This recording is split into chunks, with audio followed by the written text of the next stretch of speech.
Saudara Presiden Prabowo Subianto merespons insiden ledakan di SMA Negeri 72. Melalui Mensesnek, Prabowo bilang perlu menghidupkan kembali kepedulian sosial dan masyarakat, termasuk perlunya untuk pembatasan dan mencari solusi dari game-game online. Pertimbangan ini disampaikan melalui Menteri Sekretaris Negara Prasetyo Hadi merespons insiden ledakan di SMA Negeri 72 Jakarta.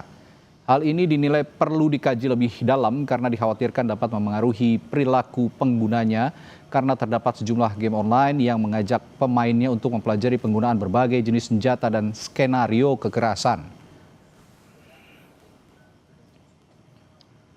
Beliau menekankan bahwa ini menjadi peringatan bagi kita semua. Jadi tadi beliau juga menyampaikan bahwa memang kita perlu menumbuhkan kembali kepedulian sosial, menghidupkan kembali kehidupan bermasyarakat kita. Beliau tadi juga membahas bagaimana Karang Taruna harus aktif kembali, Pramuka harus aktif kembali. Kalau di lingkungan sekolah, bagaimana juga para guru dan tenaga pendidik harus lebih aware atau perhatian manakala ada sesuatu yang dirasa mencurigakan, termasuk beliau tadi menyampaikan bahwa kita masih juga harus berpikir untuk membatasi dan mencoba bagaimana mencari jalan keluar terhadap pengaruh-pengaruh dari game-game online, karena tidak menutup kemungkinan game-game online ini ada beberapa yang di situ ada hal yang kurang baik yang mungkin itu bisa mempengaruhi generasi kita ke depan gitu. Gubernur Jakarta Pramono Anung mendukung apapun langkah pemerintah agar peristiwa yang terjadi di SMA Negeri 72 Jakarta tidak terulang kembali, termasuk wacana pembatasan game online yang mengandung unsur kekerasan.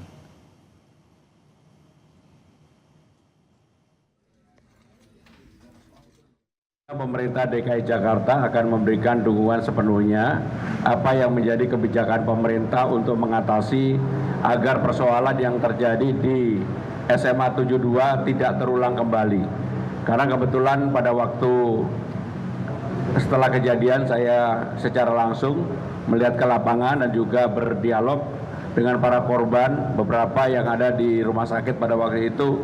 Intinya adalah memang ini tidak boleh terulang kembali, sehingga apa yang menjadi kebijakan pemerintah pusat, pemerintah Jakarta akan memberikan support dukungan sepenuhnya. Kasus ledakan yang terjadi di SMA Negeri 72 Jakarta memunculkan pertanyaan besar. Apa yang sebenarnya memengaruhi perilaku remaja hingga bisa melakukan tindakan kekerasan? Namun di tengah penyelidikan muncul wacana baru soal pembatasan game online yang mengandung unsur kekerasan. Lalu apakah ini ada kaitannya? Kita akan bahas dengan dua narasumber kami. Ada Sani Budianti Hermawan, psikolog anak, remaja, dan keluarga. Lalu Hadrian Irvani bergabung juga bersama kami, Wakil Ketua Komisi 10 DPR RI dari fraksi Partai Kebangkitan Bangsa. Selamat malam Mbak Sani dan Pak Lalu. Selamat malam. Selamat malam, Assalamualaikum. Waalaikumsalam warahmatullahi wabarakatuh. Saya ke Mbak Sani dulu. Ini ada wacana pemerintah membatasi game online. Yang ingin saya ketahui, apakah game online juga bisa memicu perilaku agresif pada anak berdasarkan penelitian psikologis begitu, Mbak Sani? Iya. Kita tahu ya, usia remaja 12 sampai 18 tahun itu adalah usia di mana anak sedang ingin mencari tahu apapun yang terjadi di sekitarnya, di lingkungan, di dunia bahkan. Ya. Sehingga apapun dia mau coba, ya, termasuk sebenarnya games itu kan games interaktif yang bisa membangun kesenangan, ya, hubungan dengan teman. Tapi tidak jarang di dalam games itu memang mengandung unsur kekerasan. Bahkan darah-darah itu diperlihatkan, sehingga dikhawatirkan anak yang sering kali bermain game kekerasan meminimalisasi rasa empati, ya. Oke. Kemudian juga sudah terpapar hal-hal yang sifatnya darah itu menjadi biasa. Darah, kemudian kekerasan, menyakiti, menembak. Nah, ini yang dikhawatirkan anak-anak di usia remaja yang sebenarnya notabene sedang belajar dari apa yang pengalaman yang terjadi di lingkungan itu terinternalisasi ke dalam pembentukan kepribadian. Jadi lebih mudah menyakiti, ya. Kalau zaman sekarang kalau kita lihat anak-anak tuh gampang sekali ngomong kasar, betul ya? Oke. Gampang sekali, tidak ada mungkin rasa nggak enak gitu ya. Dan kalau kita lihat di WA grup anak-anak remaja itu benar-benar tidak tersaring, kaget-kaget kita mungkin di era yang hidupnya di zaman dulu begitu ya, tapi bagi mereka itu biasa. Nah, ini sebenarnya bibit-bibit dari pembentukan hal-hal atau sifat-sifat yang berbau kekerasan. Karena kita tahu kekerasan kan nggak sifatnya fisik saja, Ya. tapi ada psikologis, ada verbal ya, ada kekerasan finansial juga, termasuk pemalakan itu juga kekerasan, masuk kekerasan atau bullying begitu. Nah, ini yang harus dicermati oleh kita sebagai masyarakat atau orang tua, bahwa semua konten-konten yang berbau kekerasan itu bisa masuk ke dalam terpapar kepada anak remaja yang membangun sifat-sifat yang tadi tidak empati dan bisa memunculkan hal-hal yang sifatnya agresif begitu, Oke. atau menyakiti orang lain. Oke, lalu adakah bukti ilmiah dari studi psikologi misalnya bahwa anak yang bermain game online ini lebih mudah terpapar tindak kekerasan dibandingkan yang tidak bermain game online, Mbak Sani? Iya. Ya, kita tahu ya, anak itu kan belajar, they will learn what they see, betul ya? Ya. Dia akan belajar dari apa yang dia lihat. Mungkin ada orang yang juga rumah tangganya banyak terjadi kekerasan gitu ya, itu juga bisa membuat anak pemicu ya kemungkinan atau kecenderungan melakukan kekerasan. Makanya rumah tangga yang aman damai ya, tontonan juga yang kita sortir, itu bisa membuat anak itu jauh lebih punya referensi menyelesaikan masalah dengan damai, dengan positif ya. Karena zaman sekarang anak-anak itu seringkali melakukan penyelesaian masalah itu dengan cara cepat, yaitu kekerasan, dengan tindakan fisik atau kalimat-kalimat verbal yang menyakitkan. Nah, ini yang menurut saya kenapa seringkali terjadi seperti itu, karena referensi yang di otaknya adalah dari apa yang dia lihat dan yang dia mainkan. Nah, jadi memang banyak sekali teori yang menyatakan bahwa apa yang anak lihat, yang dia mainkan, itu juga akan menjadi referensi pada anak untuk melakukan tindakan di dalam dunia nyata. Baik, saya ke Pak Lalu kalau begitu. Anda sendiri dari parlemen, apakah setuju dengan adanya pembatasan game online ini yang diwacanakan pemerintah, Pak Lalu? Baik, Mas. Jadi pertama tentu dalam rangka mengantisipasi kembalinya terjadi hal-hal seperti kejadian di SMA 72, ya kami prinsipnya di DPR setuju langkah-langkah yang dilakukan oleh pemerintah, apalagi Presiden melalui Mensesnek menyampaikan bahwa perlunya kewaspadaan sosial, perlunya perhatian terhadap lingkungan. Nah, kita tahu bahwa lingkungan sekolah kita hari ini dengan kejadian beberapa waktu yang lalu mencerminkan bahwa lingkungan sekolah kita sedang tidak baik-baik saja. Mungkin ini yang ini saja yang terungkap, tetapi sejatinya banyak hal-hal lain yang tidak terungkap, yang tidak tersampaikan melalui media. Nah, oleh sebab itu kami di Komisi 10 menyarankan kepada Kementerian Pendidikan Dasar dan Menengah untuk melakukan evaluasi total, terutama terhadap program-program dalam rangka melakukan langkah-langkah preventif untuk kekerasan yang terjadi di sekolah, baik kekerasan fisik maupun kekerasan verbal. Apalagi kita tahu bahwa kejadian di SMA 72 Jakarta ini informasinya ini walaupun belum selesai penyelidikan ya, ini informasi yang kami dapat bahwa pelaku adalah korban dari bullying, korban dari perundungan. Nah, ini sungguh sangat memprihatinkan sebenarnya. Ini tugas kita semua, bukan hanya tugas sekolah, bukan hanya tugas Kementerian Pendidikan Dasar dan Menengah, tetapi yang terpenting adalah memberikan kesadaran kepada orang tua untuk lebih memperhatikan putra-putri mereka. Nah, kesadaran orang tua inilah yang diperlukan sebagai pintu utama dalam melakukan pencegahan terhadap kekerasan yang ada di sekolah. Lagi-lagi saya katakan bahwa ini tidak hanya tugas orang per orang atau tugas kelompok tertentu atau hanya tugas lembaga tertentu. Kemdikdasmen, sekolah, pemerintah daerah, DPR, baik provinsi, kabupaten kota maupun DPR RI memiliki tugas yang sama untuk betul-betul menjaga lingkungan sekolah kita agar menjadi tempat yang aman, nyaman untuk putra-putri kita melaksanakan pendidikan. Demikian. Baik, kalau kita bicara soal pengawasan orang tua, saya kan juga setuju bahwa game online ini jika dikonsumsi ataupun dimainkan oleh anak-anak harusnya full advice oleh orang tua. Bukannya tidak boleh dan tidak bisa menyalahkan satu hal saja terhadap game online, tapi full advice. Karena kenapa saya katakan full advice? Karena ada juga yang namanya e-sport yang saat ini juga digandrungi oleh anak muda, termasuk juga anak remaja. Nah, menurut Pak Lalu, wacana ini mungkinkah diberlakukan di saat ini e-sport sedang juga naik dan ini menjadi salah satu menjadi cita-cita ataupun cabang olahraga yang ingin digeluti oleh anak-anak muda termasuk kaum remaja, Pak Lalu? Ya tentu harus melalui kajian. Artinya pemerintah hari ini melalui Kementerian Komdigi tentu memiliki listing, memiliki daftar permainan-permainan online yang Ya. arahnya kekerasan, permainan-permainan online yang dampaknya bisa positif, permainan-permainan online yang bisa untuk pelaksanaannya untuk e-sport dan sebagainya. Nah, oleh sebab itu yang saya katakan tadi bahwa dalam menuntaskan persoalan ini tidak bisa Kemdikbudristek sendiri, harus ada komunikasi lintas kementerian Oke. termasuk di Komdigi, karena Komdigi lah yang memiliki peranan, Komdigi lah yang memiliki hak ketika nanti Oke. permainan-permainan online yang negatif tersebut dicabut atau tidak, itu haknya Komdigi. Nah, oleh sebab itu saya berharap ada sebelum pelaksanaan wacana ini dilaksanakan, maka harus ada kajian terlebih dahulu. Oke. Mana yang memberikan dampak positif agar dilanjutkan. Artinya ini penting juga dalam rangka literasi digital siswa-siswi kita untuk mengadaptasikan diri dengan perkembangan ilmu pengetahuan dan teknologi hari ini. Oke. Mana yang dampak negatif sudah harus tegas, tutup saja agar tidak berdampak negatif terhadap perkembangan putra-putri kita di lingkungan sekolah. Baik. Demikian. Terima kasih Pak Lalu sudah memberikan pandangannya. Nanti setelah jeda, kami juga akan mengundang analis e-sport untuk menanyakan tadi yang disebutkan oleh Pak Lalu.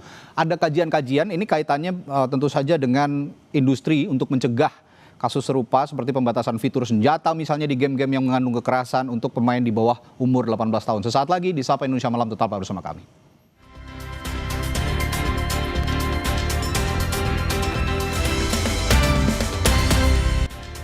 Masih membahas wacana pemerintah yang akan membatasi game online terutama yang mengandung kekerasan. Tapi apakah benar hanya satu-satunya game online saja yang menjadi penyebab anak di bawah umur ini melakukan tindak kekerasan? Tadi saya sudah menyinggung juga soal bukti bahwa game online ini bisa menyebabkan tindak kekerasan yang dilakukan oleh anak-anak. Tapi apakah demikian? Bagaimana dari perspektif pengamat e-sport? Sudah bergabung juga bersama kami malam hari ini Irliansyah Wijanarko, pengamat e-sport. Selamat malam Mas Irli.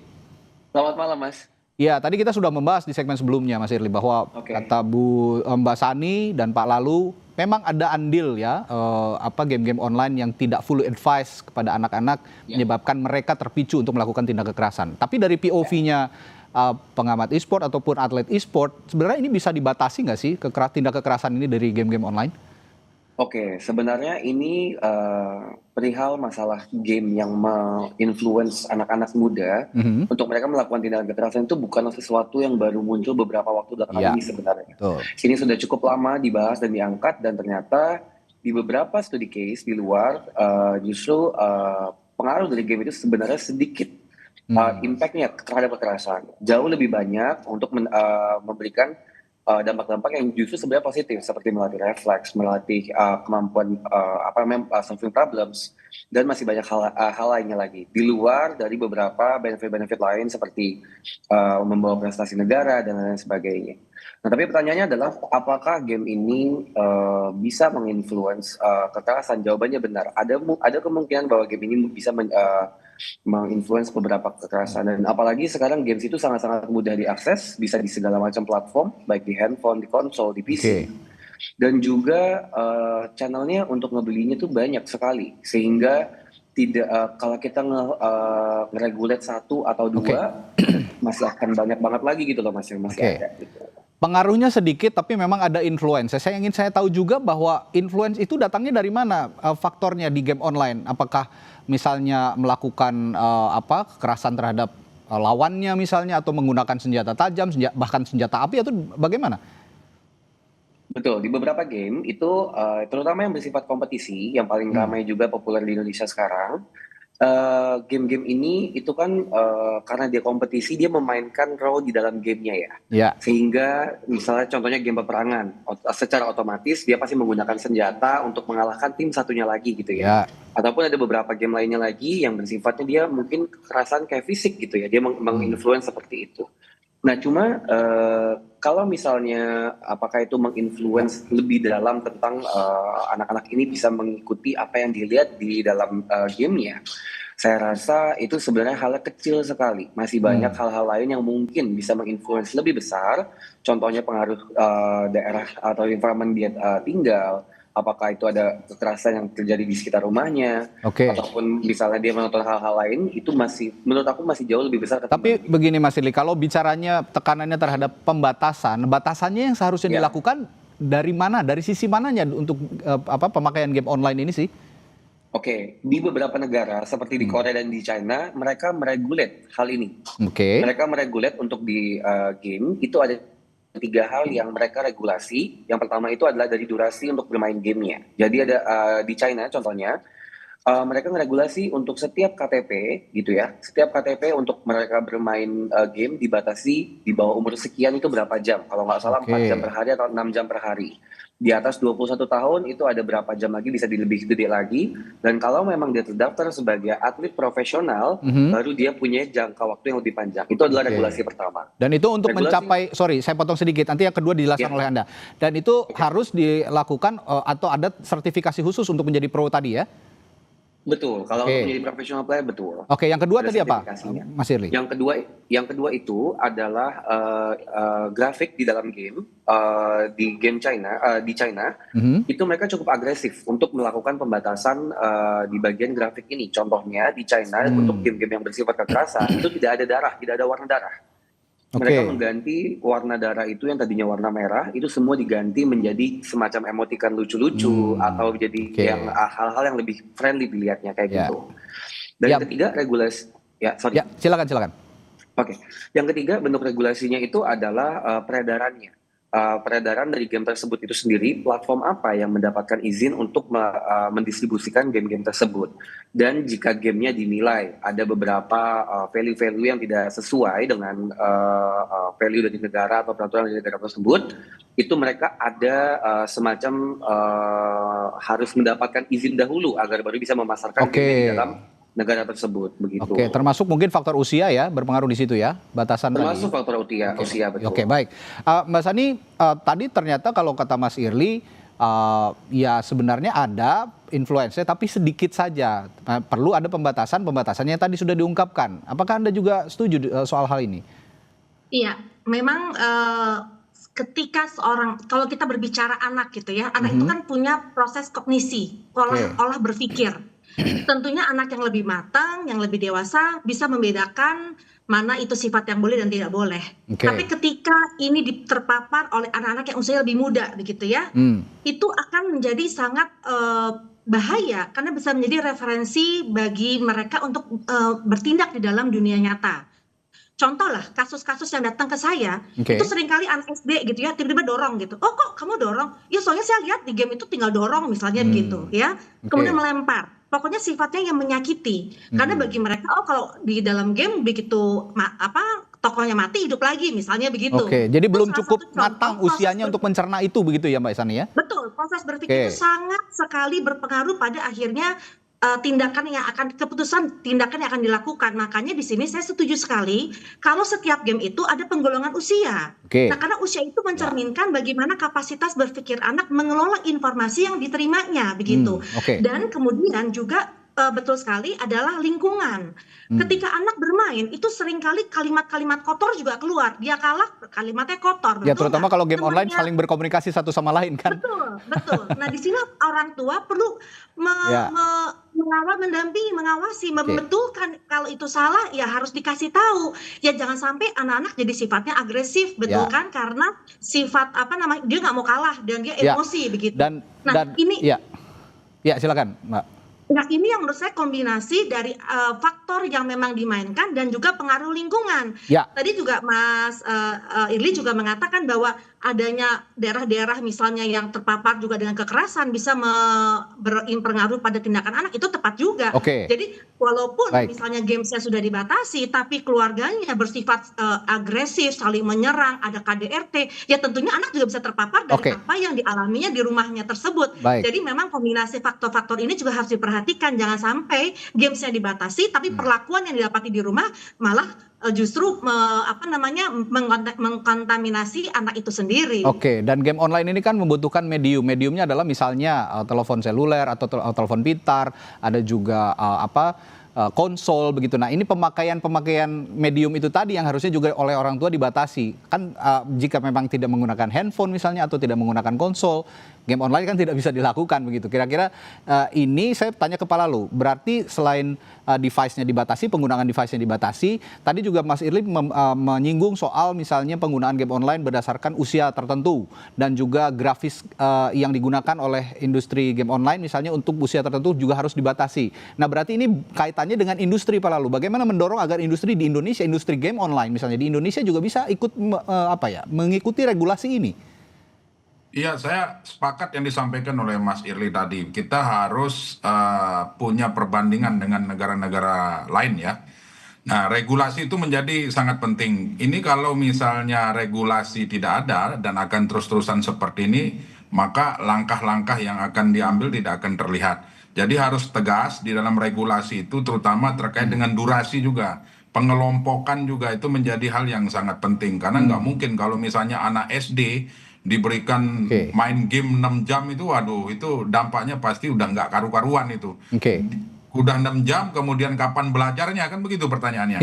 Kemudian yang kedua, terkait dengan industri, ya itu tadi yang saya bilang bahwa harus ada kajian. Mana game-game yang kira-kira berpengaruh terhadap perilaku atau dampaknya negatif bagi siswa-siswi kita. Nah, itu yang harus mendapat perhatian serius. Apakah nanti game tersebut harus di cut off atau seperti apa. Nah, kemudian yang kedua, mana permainan yang hari ini bisa dikategorikan masuk ke dalam e-sport, maka tentu itu harus didukung. Karena walau bagaimanapun industri kreatif dalam hal ini misalnya masuk ke dalam e-sport dan sebagainya, itu salah satu kreativitas yang perlu didukung terus. Nah, dalam dunia pendidikan, bahwa hari ini anak-anak kita banyak yang terpapar oleh permainan-permainan yang berbumbu kekerasan, inilah menjadi tugas utama dari para pendidik kita. Guru, kepala sekolah, dinas pendidikan, pemerintah daerah, pemerintah pusat harus bahu-membahu. Kemdikbudristek juga kami minta untuk mempertegas kurikulum pendidikan karakter. Bangsa kita, bangsa Indonesia ini terkenal dengan etika, adat istiadat, sopan santun yang menjadi ciri khas tersendiri yang membedakan dengan negara lain. Kita hidup tentram dan damai, tidak hidup di dalam dunia kekerasan. Seperti itu, Mas. Kembali ke Mas Irli, dalam konteks peristiwa ledakan di SMA 72 yang dilakukan oleh anak di bawah umur, ini masih kelas 12 ya kalau saya tidak salah. Dalam konteks ini, Mas Irli bagaimana melihat atau menangani konten user generated seperti yang video kekerasan yang ada di komunitas game misalnya, yang bisa memicu imitasi seperti pelaku peledakan yang terjadi di SMA N72. Ada nggak pengaruhnya sedikit pada insiden ini kira-kira game online itu menurut Mas Irli?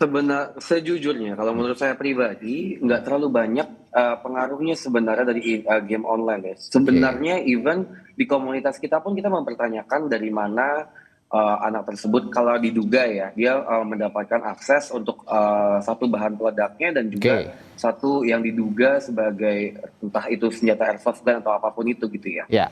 Dari mana dia bisa mendapatkan akses seperti itu dan dari mana dia bisa belajar untuk menggunakannya. Itu kan juga sebenarnya kalau di game kan itu ibaratnya cuma klik satu kali mouse ya. Dia betul. Saya juga ini berdasarkan saya juga bermain game online gitu ya. Ada beberapa game lah misalnya PUBG atau Delta Force ataupun Free Fire misalnya.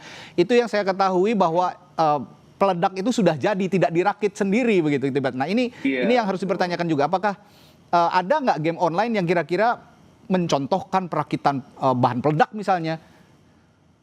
Nah, untuk yang hal-hal seperti itu sudah ada agreement-nya. Nanti mungkin bisa dicek. Kalau saya tidak salah, peraturan dari US ataupun dari China, mereka sudah agree bahwa game-game yang seperti itu tidak bisa dipasarkan secara umum. Ya, jadi game-game yang mengajarkan perakitan bom, habis itu menjadi kayak seleksi masuk menjadi teroris misalnya. Hal-hal yang even yang misalnya berbau sara pun itu dia semacam di ban gitu, jadi susah untuk mendistribusikan atau bisa mengakses game tersebut.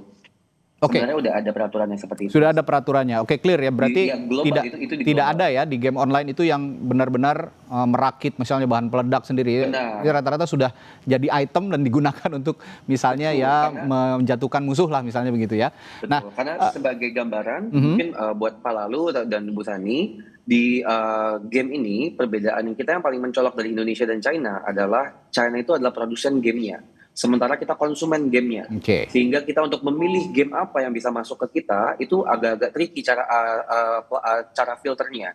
Nah, di luar negeri sana, kalau dari China mereka bisa directly mendapatkan game tersebut dari si platform dari developernya atau publishernya. Oke. Sementara kalau dari Indonesia itu melalui third party biasanya. Ada beberapa aplikasi atau platform-platform di mana dalam platform tersebut kita bisa mendownload berbagai macam game di dalam sana. Oke. Nah, kita by default kita comply dengan peraturan dari platform tersebut.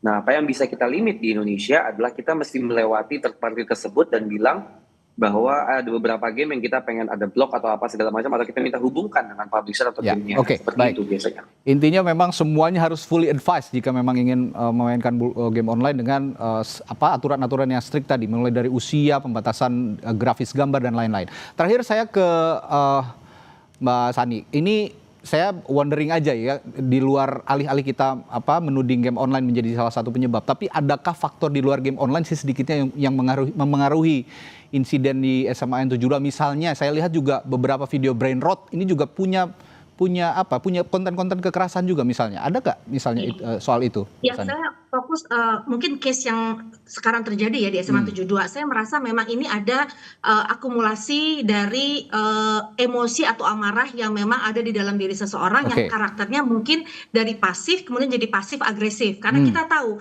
pasif agresif itu ada bahaya yang berisiko justru membuat suatu amarah menjadi terledak di luar gitu ya, yang tidak hanya menyakiti diri tapi menyakiti orang lain. Jadi terlepas dari masalah si game online, kalau kasus ini memang menurut saya ini kita harus kaji ulang memang apa sih motif yang melatar belakanginya. Terutama meledakan bom ini ada pesan-pesan di dalamnya, entah pesan frustrasi, entah pesan ingin dilindungi, ketidakadilan dan sebagainya. Atau dendam Tapi misalnya ya. Iya, terlepas dari itu semua, saya mendukung juga regulasi pemerintah untuk membatasi. Karena begini, sejauh saya praktek dan terlibat dengan orang tua, banyak orang tua yang sebenarnya tidak aware akan sebenarnya bahaya-bahaya yang terjadi di dalam gadgetnya begitu. Kan gadget itu bukan hanya game online, betul ya? Tapi semua konten-konten bisa diakses yang bisa mempengaruhi perilaku dan tindakan anak kita. Apalagi anak remaja yang sangat curious terhadap satu hal. Makanya tadi perakitan bom mungkin nggak ada di game online, tapi dia bisa mengakses dari konten manapun begitu. Nah, di sini adalah menurut saya bagaimana orang tua bisa mendekati anak, bisa bersahabat dengan anak, sehingga apa yang terjadi pada anak, orang tua sudah bisa antisipasi di awal, sehingga orang tua bisa membantu mencarikan solusi bersama yang sifatnya tidak kekerasan, tapi bagaimana meregulasi emosi secara matang. Tapi yang jelas orang tua harus membangun anak harus membangun kepercayaan orang tua terlebih dahulu, karena seringkali orang tua banyak ngasih wejangan, membatasi tanpa berkompromi, itu membuat anak menjadi distance terhadap orang tua, sehingga fungsi orang tua di sini untuk melindungi, untuk bersahabat dengan anak itu tidak maksimal. Kenapa? Karena sudah ada bentuk ketidakpercayaan anak terhadap orang tua, karena orang tua dirasa sangat otoriter atau kemudian egois dalam melakukan batasan atau aturan-aturan yang terjadi di rumahnya begitu. Baik, pola-pola pengawasan itu dimulai dari yang terkecil, yakni lingkungan di rumah,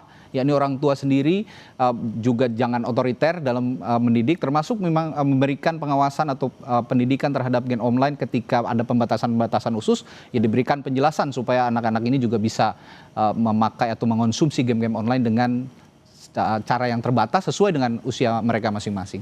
Baik, terima kasih Sani Budianti Hermawan, psikolog anak, remaja dan keluarga, lalu Hadrian Irvani, Wakil Ketua Komisi 10 DPR RI dari fraksi PKB, dan Irlian Syah Wijanarko, pengamat e-sport yang telah berbagi perspektifnya malam hari ini. Terima kasih sekali lagi, sampai jumpa lagi, selamat malam.